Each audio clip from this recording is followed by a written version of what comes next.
Okay guys, may ginagawa tayo dito ng ano, sira yung thermal fuse niya, air fryer. Ayan, ito mga idol, oh. Wala na siyang reading, walang continuity, putol na, hindi na siya wala ng power.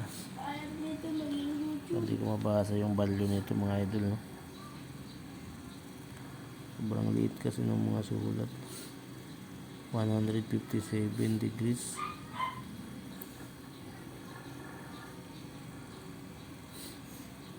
Ano, 157.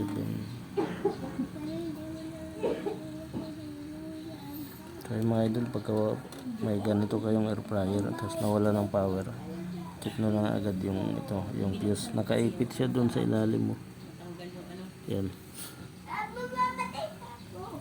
So mga idol, doon siya nakaipit, oh. Tinanggal ko lang yung screw para nakaipit siya dito.